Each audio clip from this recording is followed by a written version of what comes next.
Welcome to the show today. This is your host, Nathan Chapler, with breakthrough video pre-approvals that win houses and listing agents never forget, with our guest, Eric Attiliano, today.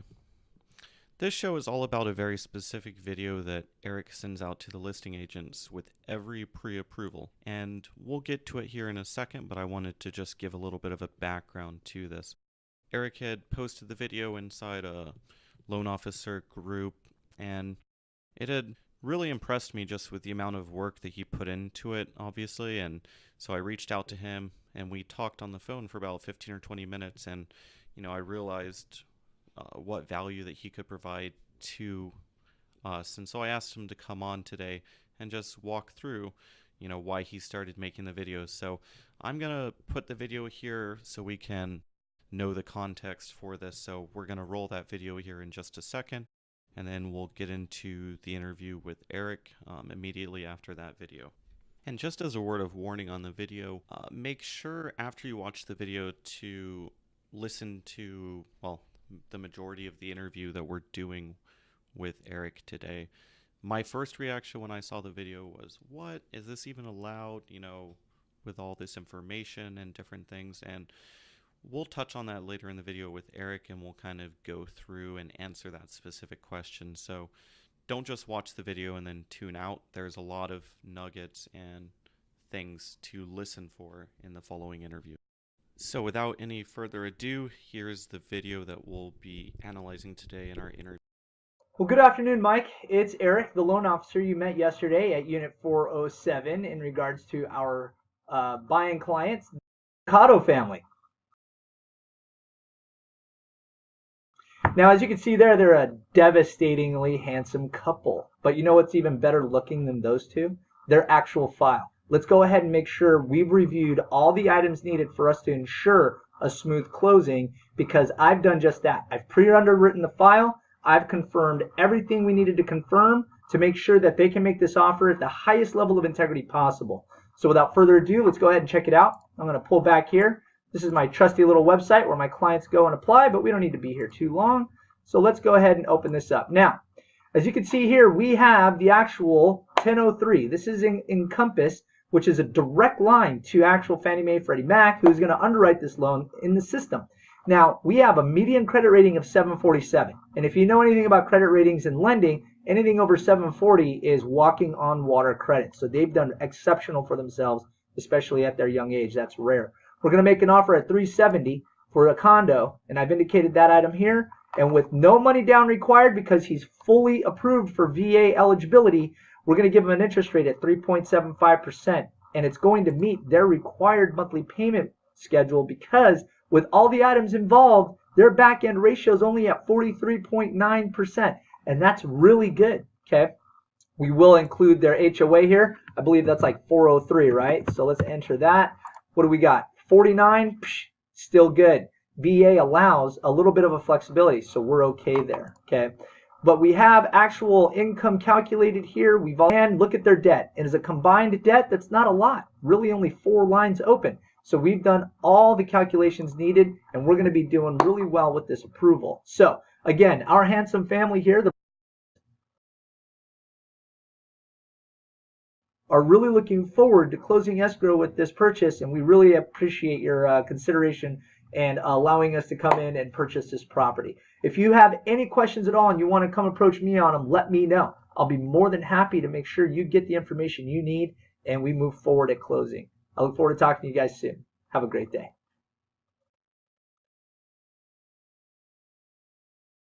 This is Nathan Chapler here.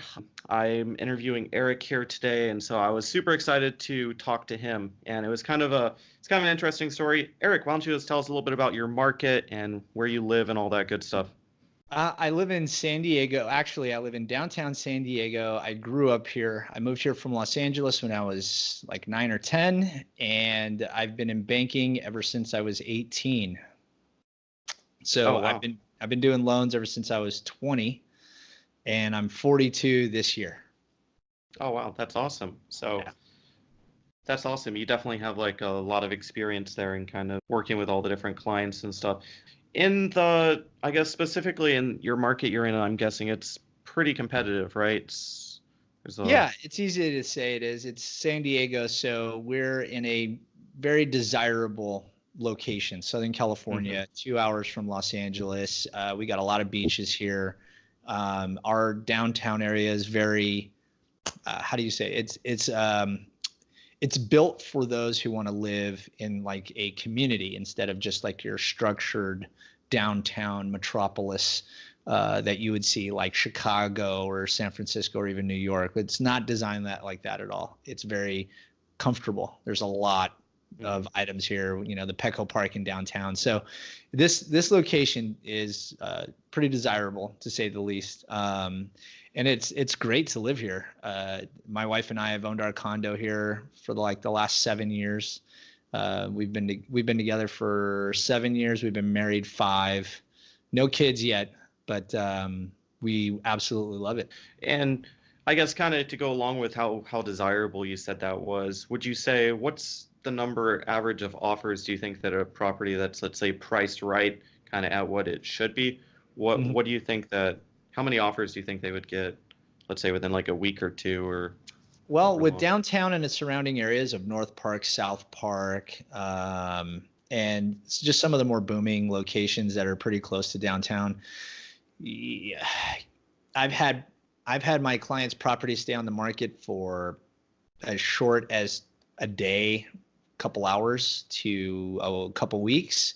When it comes to multiple offers, I've seen upwards of 20 to 25 offers per the house within one day or a weekend of open house. Wow. But it's very unique to like price and location, and it's easy to get very laser focused on your desirable property here. I know that you could probably say that around almost every market area, but here especially, I mean, you have locations like Point Loma, which is basically a peninsula into the ocean, and then you have Coronado Island. That's all of this stuff is within like a 4 or 5 mile drive of where I live, and they're all in different types of terrain for the property and different types of property. You have like old Victorian type properties.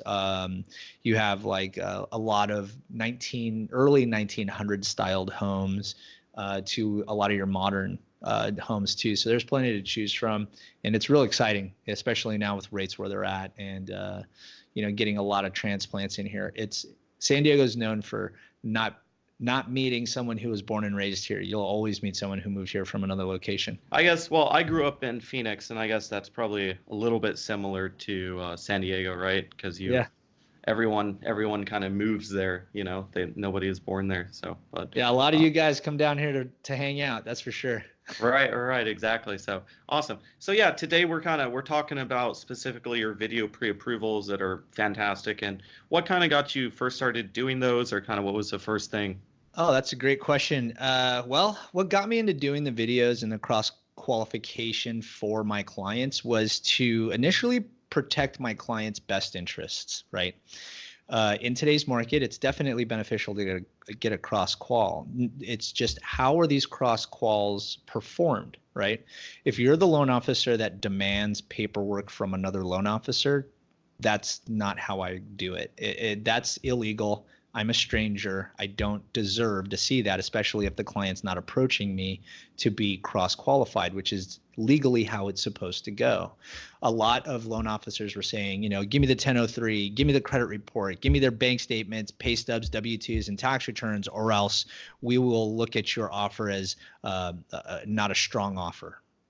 And I thought, that's not the professional way to do things. But you can't change someone's work ethic or mindset, right? So instead of waiting for cross quals to happen, I provide them when my client makes an offer. So what this does is it allows the buying agent as well as the listing agent to see the integrity of the buyer's loan. Now, I do this without sharing sensitive personal data because, of course, that's again against the law. But I walk through the down payment. I look at the mid credit rating and I show that. I show their debt to income ratios and I show the strength in their file. And if possible, majority of my offers get pre-underwritten before they even look at a house. So the verbiage in my approval letter also states that this has been underwritten and the file has been deemed satisfactory. And we verified the income, we verified the credit history.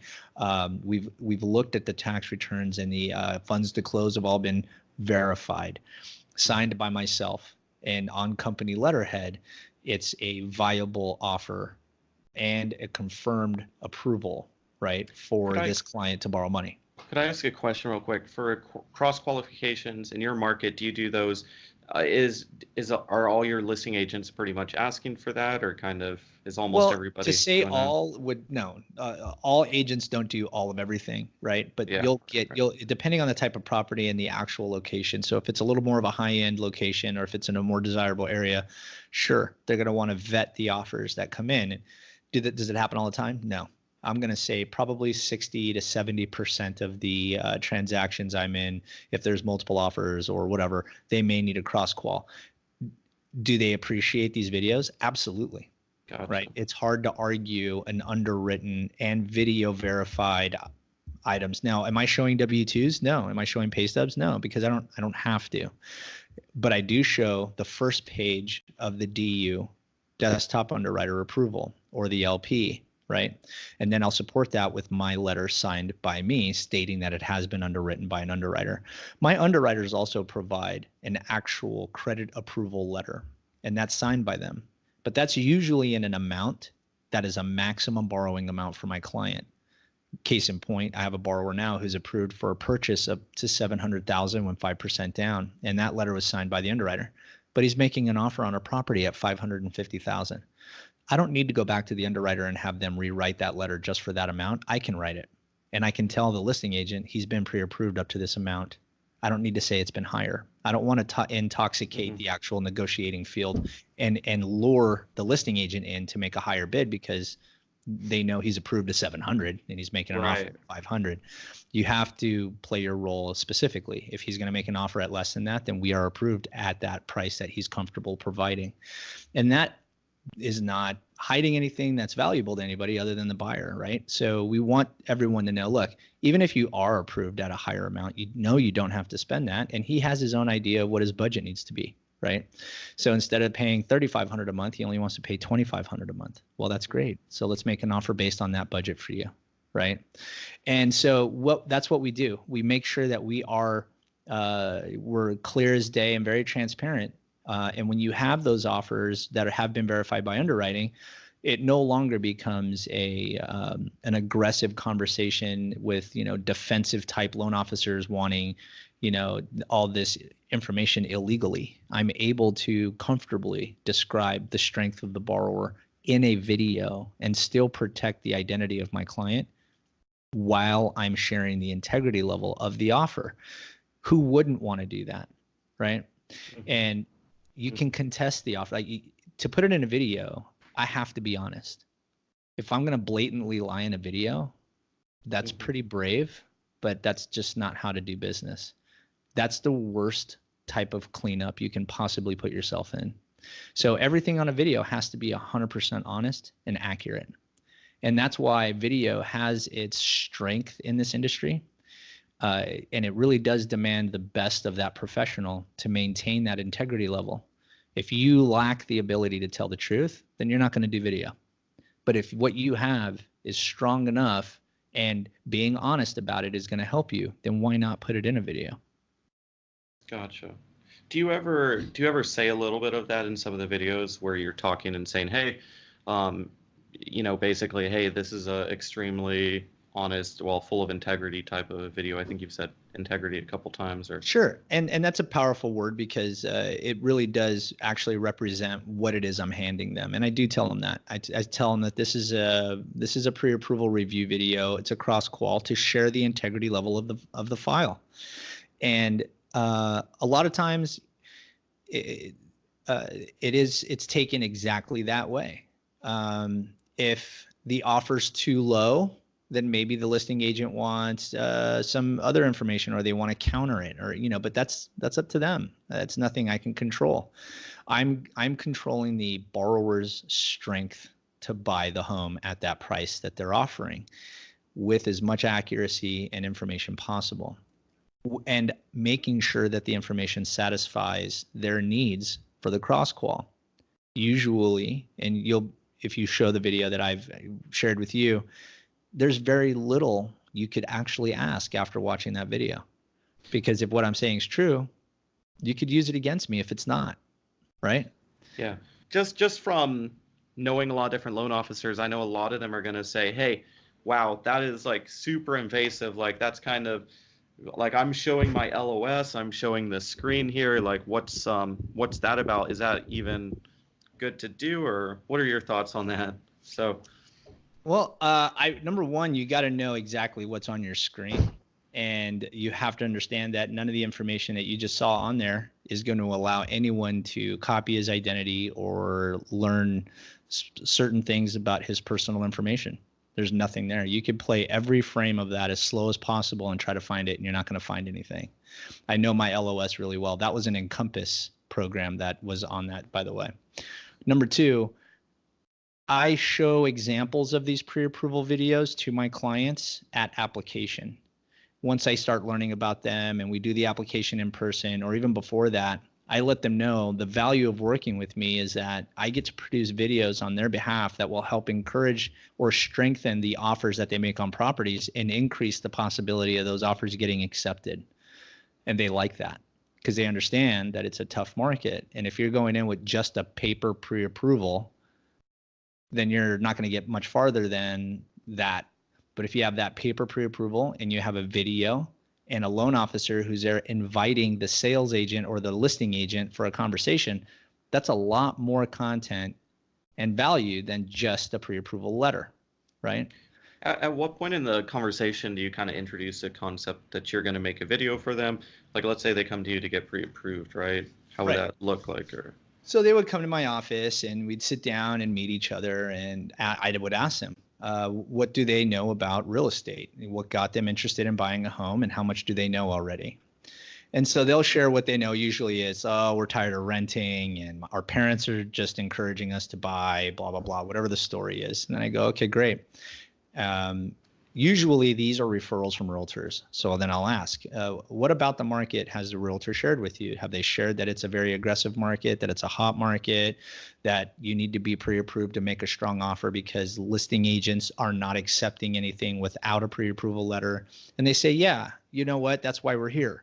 We want to get a pre-approval because we understand that if we make an offer and we've never even gotten pre-approved, that we're going to be laughed at. I said, okay, great. Now, how about I guarantee that your offer will be taken as seriously as it can possibly be taken. And I can ensure that you'll have a very strong offer once you're done with me. And they always ask, how do you guarantee that? And then I show them an example of a video that led to an offer being accepted. Then they go, oh, that's great. Now if I have to introduce this brand new to them, that's because maybe the agent and I haven't closed a deal like that yet, which is very rare. The majority of the agents I work with, almost all of them now, understand that I provide these videos. They use that as a recruitment tool to gain more clients. So the client at my level now will walk into my office going, hey, Eric, we want to get a pre-approval and we're really looking forward to your video when we're done. Because they get it. And the realtor says, look, I've won deals with Eric's videos. Did the client have perfect credit? No. Did the client have 20% down? No. But was my client approved at the time and underwritten? Yes. Was Eric able to put that in a video and ensure that they're still the strongest client and offer in there because they've done all the hard work up front? Yes. They get the deal. That agent is really turned on by it. I build really great cheerleaders for this system out of the agents that have won deals with my videos. That's where the real business heartbeat exists. These realtors utilize my resources for their business plan and improve sales. And that's where the real value comes in handy, right? Anybody can get a pre-approval. Anybody can provide their bank statements and tax returns. You don't need to make $1 million every year, and you don't need an 850 credit rating. What you need to do is get it underwritten so there's no lag time in escrow. The two people that really understand the value of being processed up front is the buying agent and the selling agent. When they know that all the financial documentation's already been corrected or approved or verified and all the wrinkles have been ironed and they just need an appraisal and escrow instructions, their eyes light up. And they at first won't even believe it. Are you sure, Eric? An underwriter actually saw this without a house? And I said, of course. What do you think an underwriter does? They're not an appraiser. And when the appraisal's done, they just look at the report and make sure there's no problems that the appraiser's identified. That's what they really want to look at. An underwriter needs to verify income. They need to calculate the income accordingly. They need to look at the overtime. They need to average out the bonuses, right? We need to look at Schedule C's and D's and B's. We need to look at all that stuff. Well, why would you make an offer on a home if that wasn't even guaranteed? Why would you want to live in uncertainty making offers? You get an offer accepted. Now you got to wait for the bank to approve your loan. You're kidding me. Get the loan approved up front. Get the money in the bank secured. Do all that hard work up front.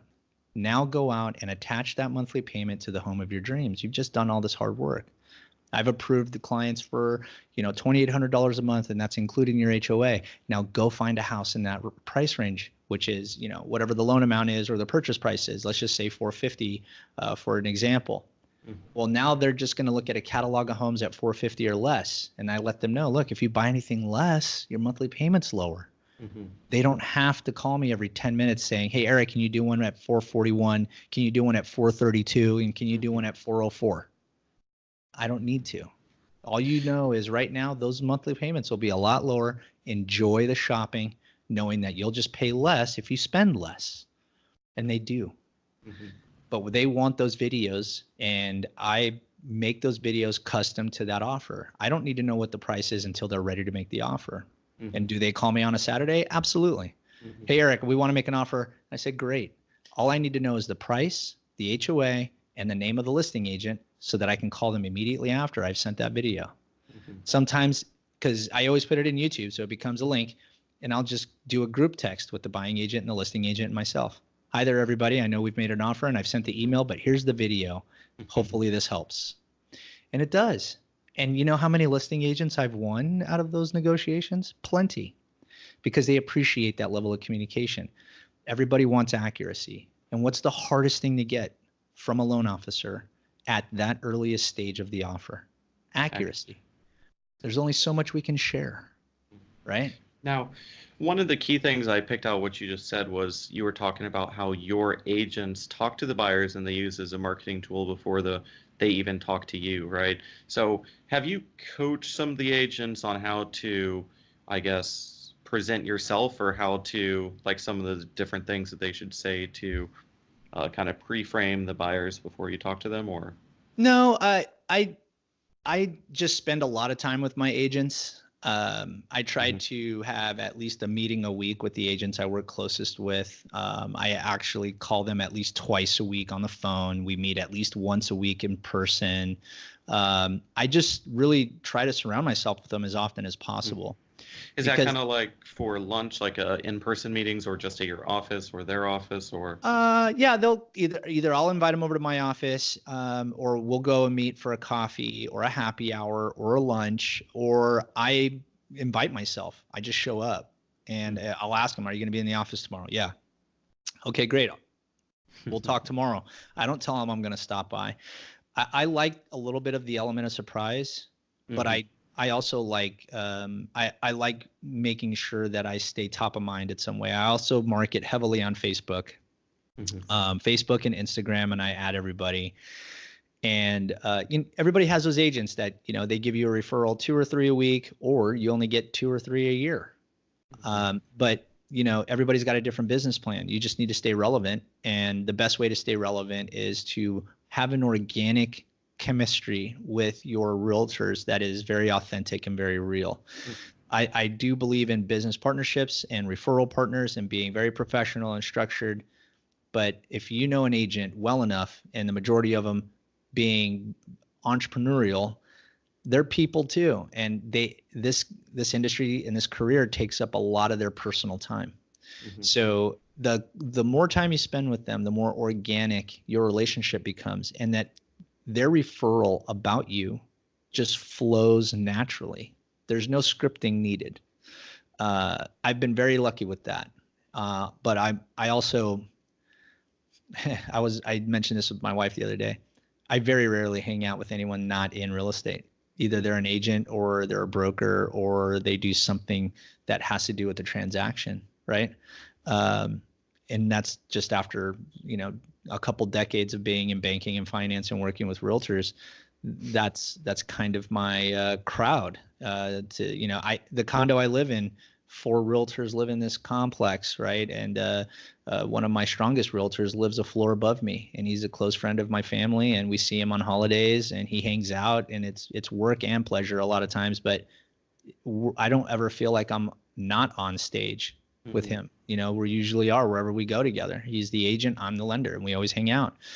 And it's funny, some people, complete strangers, when we go out to dinner, and they'll be like, "You guys even hang out after work?" And he laughs and says, "Who says we're not working? This is a write-off." Yeah, exactly. You have those jokes, right?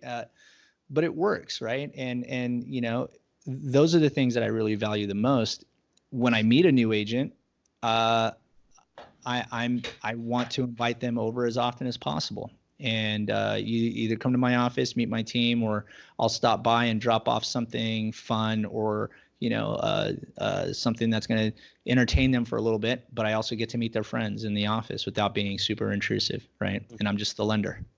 You just drop a gift off or something, or just like a thank you card. Yeah, thank you cards are the easiest. A little coffee or a coupon for one, or something of that nature. The best time for me to stop by, if I'm going to be honest, and it's a new agent, is right after I've closed the deal. And I personally deliver a thank you card, or I'll deliver a little bit of a closing gift for that agent.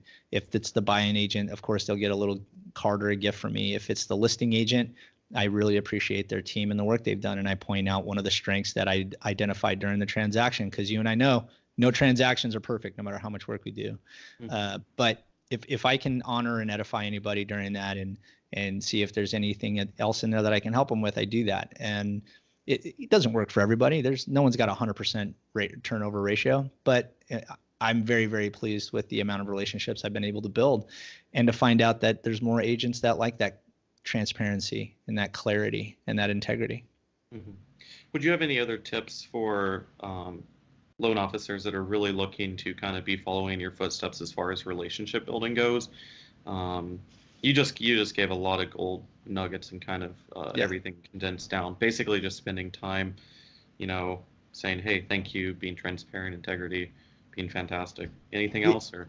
Well, I think what helps me is I am able to constantly remind myself that this is a very thankless job. If we ever get to the point as loan officers that we're sick and tired of all the stuff we have to put up with, because a lot of it is not glamorous, a lot of it is not attractive, that's fine. It's part of the job. But just know that realtors have it sometimes worse than us. Okay, they get judged a lot. They're getting hammered by all this online activity. Redfin, Zillow, all these things are trying to take their money. They're trying to take their career. And meeting realtors for as long as I have, I respect that personability. My grandfather owned 2 restaurants in Los Angeles. He didn't speak a lot of English. The English he did know, and he was Mexican, the English he did know was, "How are you? And I hope you're enjoying yourself here. Thank you for spending the time that you have with us today." Those phrases alone had gained tons of following for him, and people were just emphatic to go to his restaurant only to be greeted by him. They rarely complimented the food. Okay. And that was his hardest work, was the food. The easiest part of my day is meeting realtors and thanking them and appreciating their hard work, because no one really does that. If you think about it hard enough, no one thanks enough realtors, or thanks a realtor enough, because they think they get paid too much, right? They think it's too easy. They think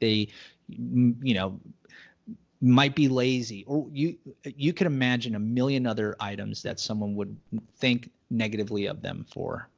And the majority of realtors that are very hardworking are complete contradictions to that. And they don't get enough thanks. And that's all they need. We're in a business where closing gifts and appreciation is highly applauded, but it's rarely offered to those that we sit next to and work with. If my only tip is, if you can find a groove in your character that allows you to do that comfortably, then you're going to have more business. I like working with people that appreciate what I do. It makes me feel better. But I also like appreciating people for their hard work, and they look at me differently.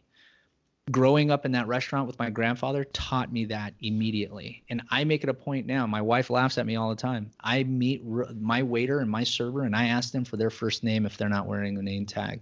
And I request them when I go back to that restaurant.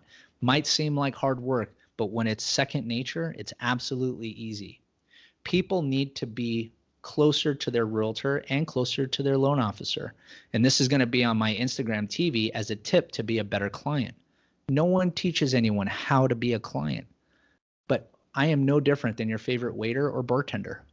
If you have a favorite bartender and you go there and you only like them because they acknowledge you and smile and talk to you, you're going to spend as much money as you can at that place. And they're not even giving you a discount. It's all about presence and acknowledging that moment. Very few realtors are going to believe you immediately that you're that nice, because that's how rare it is. If you can support that and build a little bit of a routine, I guarantee you they're not going to go anywhere else. And all the other loan officers after you that are not as nice as you are not going to get the time of day, and they're going to think of you first.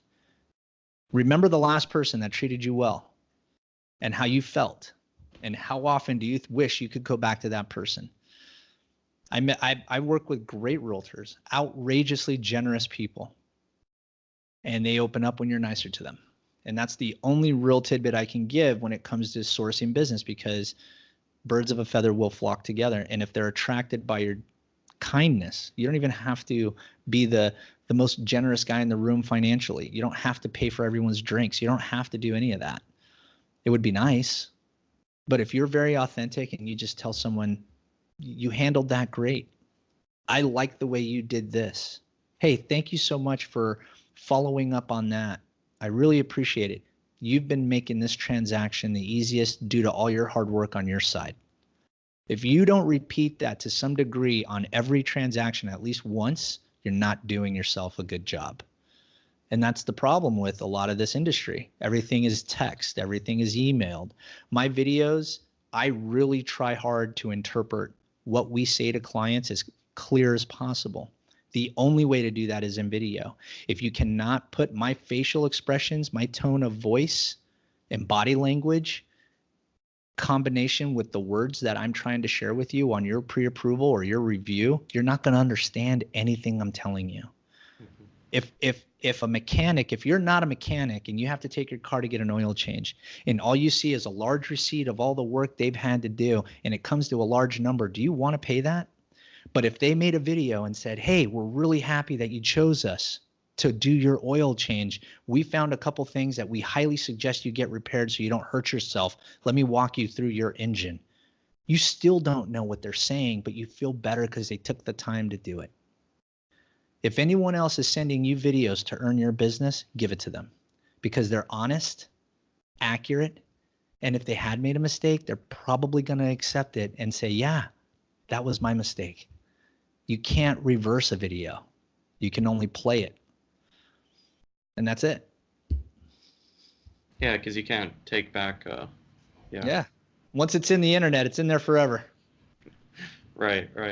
No, that was awesome. That's fantastic. That's really kind of the vision of where I see our industry, especially over the next, 5-10 years. Like, like what you said, there's all these people that are trying to take realtors' jobs. And I think I've even seen this where there's some loan officers that have this kind of animosity to realtors, or kind of a little hostility almost, or kind of, they're counting their money like, oh, hey, sure, they make a 3%, I'm making this, and that's not fair, and I do more work. So you would say from what you just said, that's pretty much completely wrong, and you should. It is. Mm-hmm. I'm not going to say there's not bad people out there. There always will be. It's been since the beginning of time.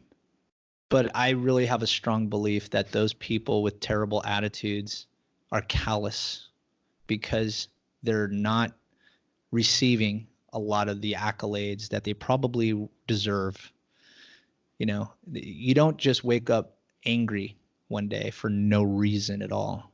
And no one knows the fight anyone else is fighting, right? Some people might choose this industry as their career because they physically cannot do anything else. And they need to utilize the benefits of being a realtor for their own survival sake. Maybe they're unhappy that that had to happen. You'd never know. But if they do anything well and you are not able to congratulate them on that, you've just missed a huge opportunity. I'll be honest, I've got relationships I never, ever thought that I'd acquire. And all it took was making sure everybody understands they've done something right. Not all my transactions are perfect. I'll be the very first one to tell you. Not everybody works as a team on everything. That's impossible. But at the end of the day, even on my worst transaction, I call up that listing agent who's probably not happy with me, and I let them know, we all learned a lot at this transaction. Next time, it's only going to be better. You have to find a silver lining. You can't leave everything in shambles, right? You got to clean a messy room at some point. So living with that level of integrity will help you establish a really great level of communication moving forward. People talk. People share my information all the time. I've been very fortunate to have realtors share my contact info with other realtors. And I'm sure there's plenty of loan officers that have done that. But the first day I heard a realtor say to me, I shared your business cards with 3 of my coworkers at my office today, my mind was blown. That's the biggest compliment I could ever receive. I'd rather have a realtor share my card with 3 other realtors than a buyer share my card with 3 other prospects. I really would. And because there's a relationship that could be started there. And right. A realtor is going to constantly give me leads because he needs to earn that money too. The prospects, I'm one of a million options for home loans. And I get that, and I want to earn that business. But when a realtor suggests something, it's a little stronger, right? I'd much rather win a realtor over faster and better because that's more of a repetitive business. And that's going a long way, right? I mean, but you have to make sure you understand how this works. Everybody's human and everybody has one basic need, and that's to be accepted. And I like coaching my realtors to be stronger if there's an opportunity for that, and I like being coached. There's the other thing is you'll never be the perfect loan officer for anybody.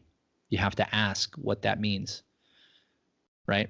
I'm 17 different people every single day because one size does not fit all. Some realtors like a lot of analytics and tons of detail. Some realtors just want a thumbs up. You have to make sure you learn who you're working with and what you're able to provide. Well, I'm sure like the agents that want your level of communication, your videos and everything, they kind of self-select, and that's kind of, as long as you're keeping authentic, then you're going to keep attracting the people you can work with. So kind of to switch themes a little bit, but the same topic. So relationships with the realtors, relationships with past clients. Is there anything that you specifically do as far as like database or staying in touch with them, keeping that relationship? Yeah, so past clients, they like email or they like texts and text videos. I have a list of my 50 favorite past clients. I have a list of 50 favorite people. And, you know, I don't need to send them a video once a month.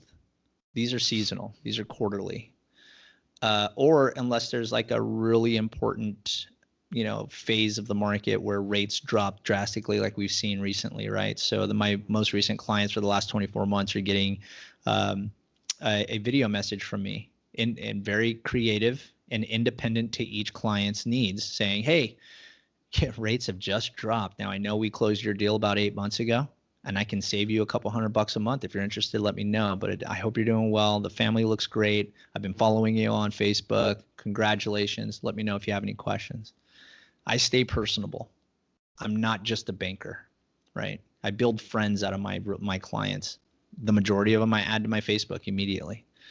If the ones that are not on social media, those are the ones that get the texts or the phone calls or the videos themselves. But I remember how that relationship was managed. There's very few people that don't want the video for themselves. I have a client who's an attorney, and she's like, Eric, I'm not going to watch your video. And I said, okay, great. But she'll forward it to her family, right? She'll forward it to her dad. She forwards it to her sister. She forwards it to her friends. Look at my loan officer. Isn't he crazy? And I love that. You know, some of my videos, some of the cross-qual videos themselves, when I send it to a client, asking them if it's okay to send to the listing agent, that will get seen 7 or 8 times before the realtor sees it. And it's their family members and friends. Can you believe I am super qualified to buy this house right now? Oh my God. And then they send it out. These are the moments that I smile like crazy on those moments.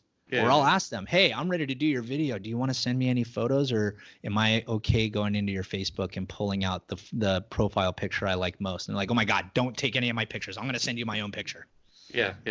And you get them engaged. They get excited, right? Yeah. All that stuff works. Once you've done this enough, and I've got about 1,800 videos on my YouTube so far. Once you've done this enough, you stop becoming self-conscious. You don't care how you look. You don't care what your hair is like anymore. None of that means anything on the video because you're not the subject. Your client is. And you've worked hard to polish this file off as best as possible so it's the best offer, right? You've put all the money into the account that needs to see it. You've helped them clean up their credit maybe, right? You've helped improve the score 20 points possibly, right? Before you've made this video, you've polished it off. And you can tell your client that, hey, 2 weeks ago, you had a 680, but because we did the rescore, you're at 704. I'm going to make this video for you. Are you guys ready? Yeah, let's go. The people on the other side of that video, the agents, don't know anything that you've had to do to get to that point, and they don't need to. All they need to know is this is a good family. They've got a great credit score, and they've got a wonderful transaction. I've verified all the funds. Let's go. That's what's important. And you've worked hard to do that. Every loan officer is capable of improving a credit score or polishing off the file so it looks very clean. That's our job. Why not put it in a video? Why not get your client super excited? Because guess where the referrals are going to come from? You got to talk to my loan officer. He made me this great video. I got my house accepted. I got my offer accepted.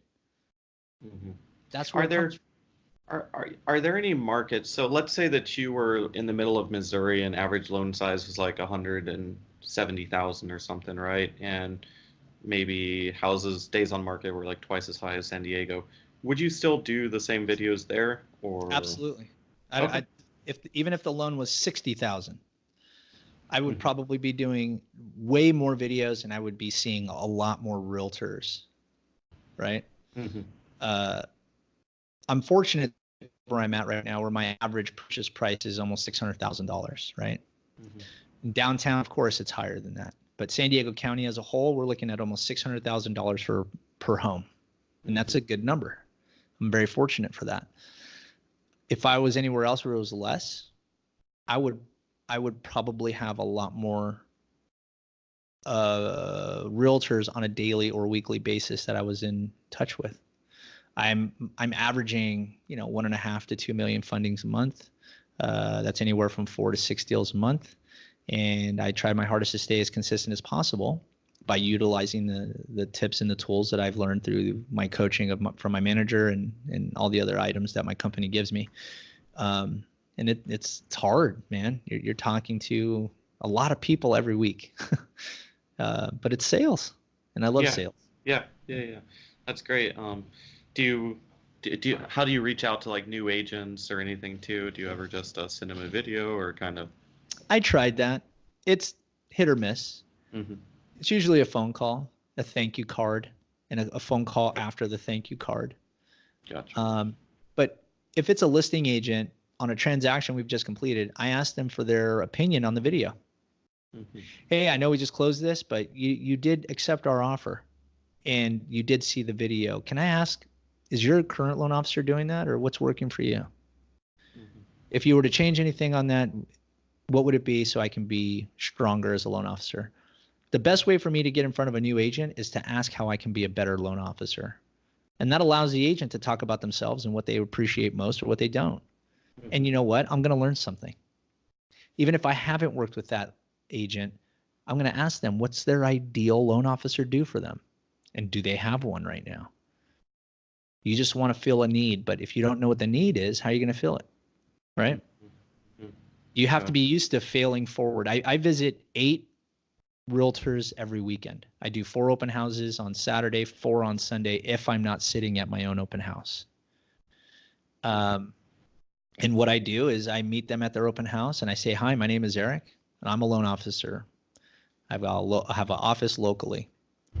I'm out meeting realtors today, and hopefully one of you appreciates me and tries to work with me. And that's why I'm out today. That takes the edge off and puts it exactly where it needs to be. Mm-hmm. I even had an agent go, gosh, don't you wish you could hold your own open house just to meet agents? And I'm like, yeah, I would love that. But how many agents are going to come running to just one loan officer to see if we click? No one. So I'm going to come to you. I usually bring a little baggie of like a bottle of water and a granola bar and some gum or Tic Tacs. It's my open house survival kit for the agent. And I give it to them, and my card's inside, of course. And I tell them, hopefully this last year open house, this property looks fantastic. Give me a jingle if you'd like to learn more about how I can help you or how I help my other agents. And hopefully we can connect. Have a great weekend. And I go to my next one. And I've built wonderful relationships out of that. Absolutely stellar relationships. And that scripting was given to me by an agent. The agent said, you're going to make more friends if you're able to say these things and just be upfront with why you're there. And ever since I started using it, it's been super duper helpful. That's awesome. That's awesome. So yeah. Is there anything else you'd like to add? I don't want to take too much of your time because I know you have to go make an offer. No, I got to be honest, Nathan, you found me on a thread, on a post in Facebook, and you've reached out to me. I'm flattered, beyond flattered. I went ahead and volunteered the video that you shared on that thread, and I can't thank you enough at how well received it is by other peers in this industry and other loan officers like yourself. Means a lot to me. I invented this my own. I did not see an example of this before I created it myself, and I've been the one reaping the rewards independently. I've tried to coach and mentor a couple of the loan officers in how to do it, but they didn't find it to their liking, or I guess the results weren't as fast for them. It takes consistency. Anything you do differently than what you're used to doing doesn't need to be accepted by the people around you. It needs to be accepted by yourself first. You need to have an emotional attachment to what you do. I can't do this job without making a video. It's impossible. It's absolutely impossible. Now, I do know some people were already asking, they use like BombBomb. Is there anything specifically as far as like technology-wise that you record the videos, just screen grab or something? Yeah, no, I use Screencast-O-Matic, so it allows me to capture the screen as well as a picture-in-picture. It's free. You don't need a membership. They're not going to spam your clients when you send it because it goes right to YouTube. You build a link on YouTube. Nice. It's an unlisted video, so it's not public. It just goes to whoever has the link can watch it. And there's no spamming. There's no marketing. Now, BombBomb, okay, that's great, but guess what? You enter an email address to that video, and now BombBomb has your client's email, and they're gonna spam your client. I'm not that guy, and I get it. BombBomb's nice. It looks cool too. There's plenty, but I can do plenty on iMovie on my phone, and if I don't have iMovie, I just do my laptop camera with Screencast-O-Matic, which is just a website, and it captures everything. And then it goes right to my YouTube, and then I send it out. I'm not a big editor either, so I don't need to cut and paste or add a bunch of stuff. The one you saw, that was an iMovie. It took me 5 minutes, but it's from beginning to end, and you have to stay focused. But you also need to understand people don't want to watch a meaningless long video, so I try to keep them within a couple minutes, filled with information that no one needs to miss. So as long as that unfolds, and like I said, I've done so many of them, I They call me the one and done video guy. I just do one shot. That's it. I don't need to retake it. I'm like, oh my God, there's something in my teeth. No, I'd much rather have something in my teeth so I look human. But, you know, my biggest advice to you when utilizing this is get familiar with the software that you can deliver on a very easy system. None of this is complicated. None of this needs to have any additional strings attached to it. You just want something confident, secure, that maintains the privacy of your clients and your information, but delivers a very strong message. I found a way to do that. And it's really, I can email you the ingredients if you want it yourself to share with the group. It's very simple to do. Oh, thank you. That's awesome.